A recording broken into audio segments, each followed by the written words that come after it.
Sa malawak at mayamang kalipunan ng mga alamat at mitolohiyang Pilipino, maraming nilalang ang nabuo mula sa takot, misteryo, at paniniwala ng mga ninuno natin. Isa sa mga di gaanong kilala, ngunit may nakakakilabot na presensya ay ang aghoy. Hindi ito kasindalas mabanggit tulad ng aswang, tikbalang o manananggal. Ngunit sa mga baryo ng Visayas, lalo na sa Iloilo, Antique at Capiz, ang aghoy ay kinikilala bilang isang nilalang na sumisigaw sa gabi, dala ang sumpa at pighati. Sa artikulong ito, tatalakayin natin ang kasaysayan, pisikal na anyo, pag-uugali, mga kwento ng pagkakatagpo, at ang papel ng aghoy sa kulturang Pilipino. Ating huhubaran ang misteryo ng nilalang na ito ng anino at hangin. Kahulugan ng aghoy. Ang salitang aghoy ay kadalasang ginagamit sa mga salitang tulad ng pag-aghoy o umaghoy na nangangahulugang tumangis o sumigaw ng may lungkot.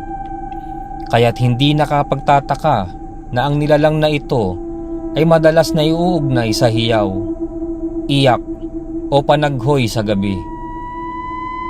Sa alamat, ang aghoy ay isang espiritu o halimaw na nagpaparamdam sa pamamagitan ng malalim, mahaba at malungkot na sigaw.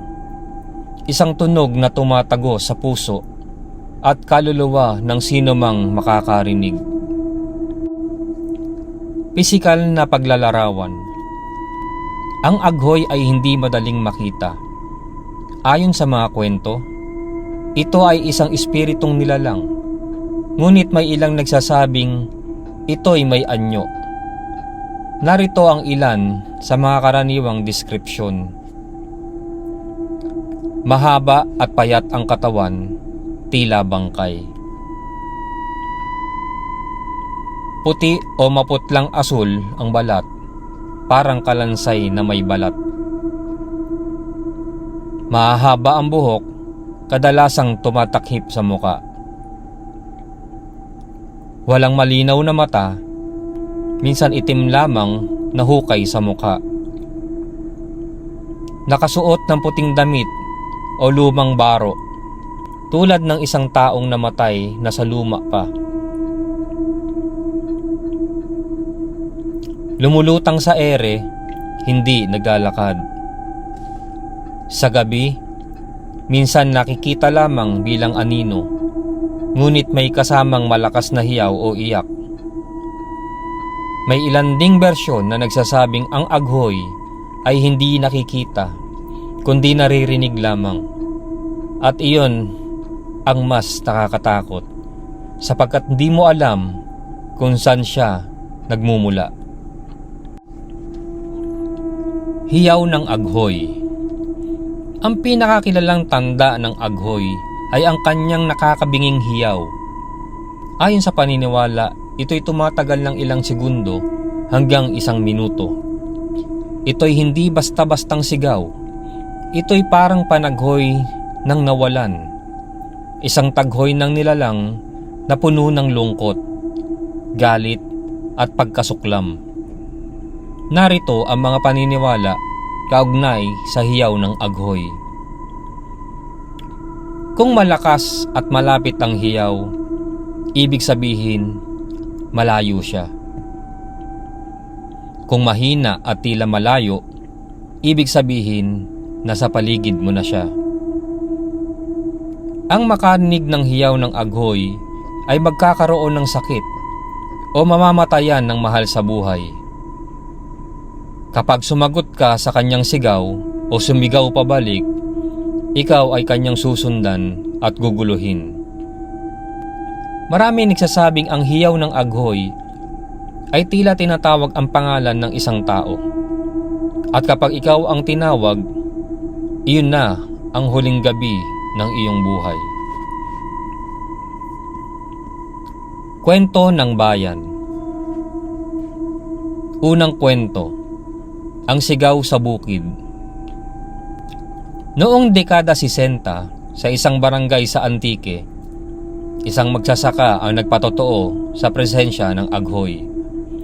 Bandang 2:00 ng madaling araw, habang siya'y nagbabantay ng pananim, narinig niya ang isang sigaw ng babae.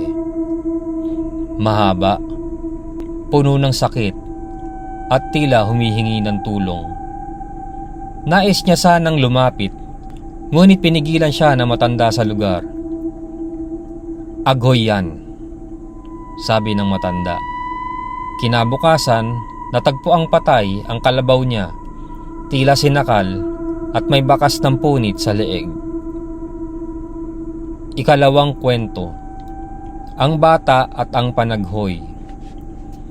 Isang batang babae sa Iloilo ang nawawala sa loob ng 3 araw.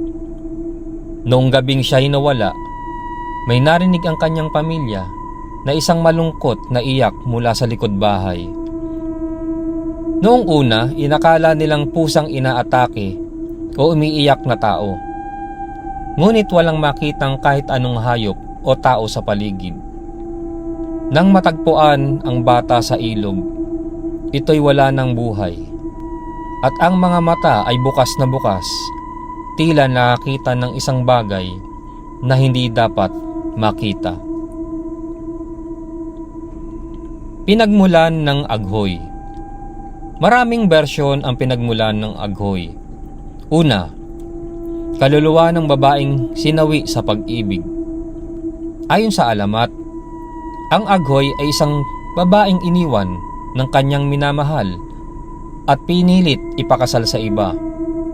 Sa gabi ng kasal, tumakas siya sa gubat at doon nagpakamatay.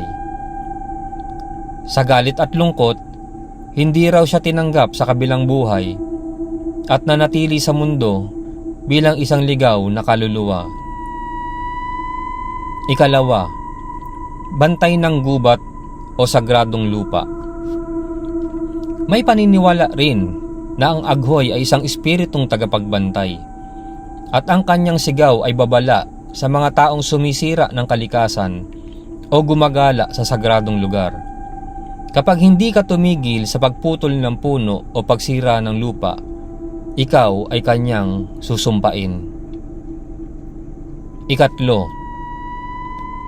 halimaw ng hangin. Ang aghoy ay minsan ding inilarawan bilang isang espiritu ng hangin, gaya ng mga engkanto. Hindi siya galing sa tao, kundi isa talagang nilalang ng kalikasan. Isang halimaw na tumatahan sa pagitan ng hangin at dilim. Kapag siya ay nagising, dala niya ang hangin ng kamatayan. Katangian at ugali. Hindi tulad ng ibang halimaw na aktibong nangunguha ng tao, ang aghoy ay hindi basta umaatake. Siya ay naghahayag muna ng kanyang presensya sa pamamagitan ng sigaw. Kapag hindi pinansin, maaaring umalis siya.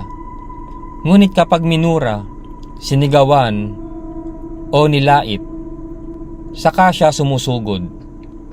Ayon sa matatanda, ang aghoy ay maramdamin. Hindi siya tinututukan ng flashlight o pinaparinggan. Kapag narinig siya, huwag sumagot, huwag magtanong, huwag magsalita. Manalangin lamang at pumasok sa bahay. Mga panlaban sa aghoy. Walang konkretong paraan upang patayin ang aghoy sapagkat ito ay espiritu. Subalit may ilang panlaban na ginagamit ang mga tao. Banal na dasal, Ama namin, Aba Ginoong Maria. Bawang, isinasabit sa pintuan at bintana.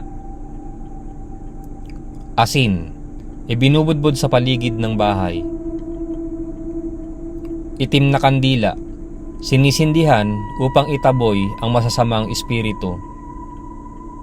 Tawas o orasyon, ginagawa ng albularyo upang ipagtanggol ang bahay. May mga naglalagay din ng salamin sa bintana sapagkat ayon sa alamat, hindi makatingin ang aghoy sa sariling refleksyon. Paniniwala at papel sa kultura. Sa kabila ng takot na dulot nito, ang aghoy ay isang bahagi na ng kultura ng mga Bisayan. Ang kanyang kwento ay tinuturing na babala sa mga kabataan, lalo na sa mga naglalakwatsa sa gabi o paglabag sa utos ng magulang. May mga matanda ring naniniwalang ang aghoy ay isang tagapaghatid ng babala, na may trahedyang paparating o kasalanang dapat ituwid. Ang mga dula, tula at kwentong bayan, ang aghoy ay ginagamit bilang metapora ng pagkawala, pangungulila at pagkawasak. Isa siyang nilalang na simbolo ng mga damdaming hindi na ipahayag, mga sakit na hindi gumaling, at mga alaala ng kahapon na patuloy na sumisigaw sa ating alaala.